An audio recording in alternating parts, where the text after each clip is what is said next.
Since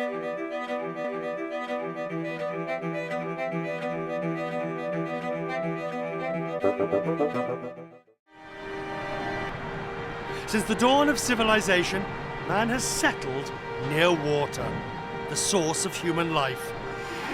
Valencia was built on the banks of the river Turia. It was an unfortunate choice. This river was prone to flooding. One stormy day in 1957, the river spilled onto the streets. 80 people were killed. Under 4 meters of water, Valencia looked more like Venice.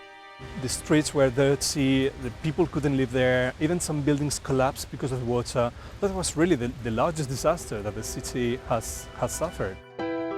After the flood, the city knew something had to change.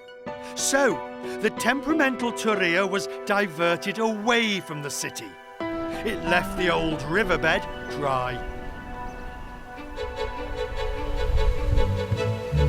Fast forward 50 years, Valencia's old source of pain is now its greatest gain. Delve into this empty riverbed today, and we find Spain's longest stretch of parkland, the colourful Turia Gardens. This dry riverbed runs through the city like a long green artery and hosts the city's iconic buildings, the spectacular City of Arts and Sciences. Walking amongst Valencia's space-aged architecture, it's easy to imagine I've been teleported to a future city many light years away. Oh, if only the whole riverbed looked like this. Because walk a few blocks further and we find a neighbourhood stuck in the past. The port city of El Grau is a blot on Valencia's otherwise scenic riverbed route, with abandoned warehouses spoiling the view, separating the city centre from the sea. Valencia's chief architect wants this to change. José Llavador has developed a master plan for a so-called Delta of Green to reconnect the riverbed and the waterfront. The idea is to complete the Turia Gardens, creating a brand new space. It's an opportunity to finally fulfill the desire of Valencians to unite the city with the sea.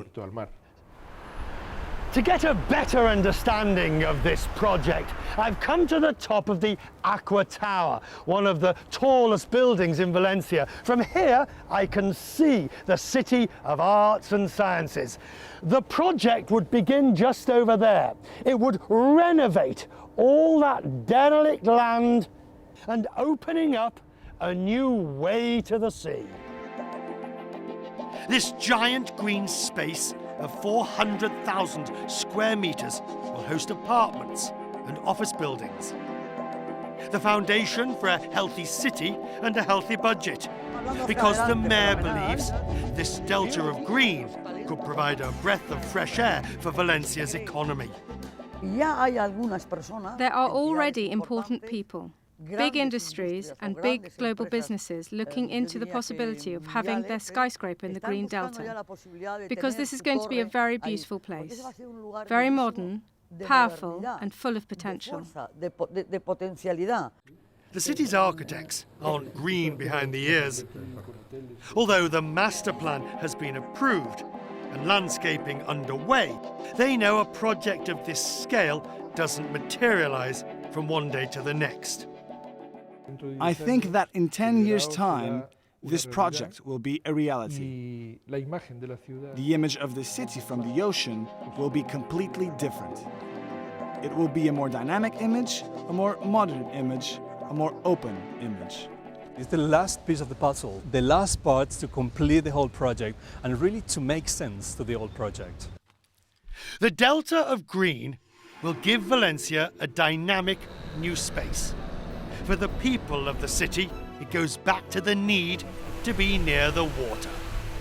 And for the city itself, it's the symbolic last step on the way to forgetting the dramatic events of 1957.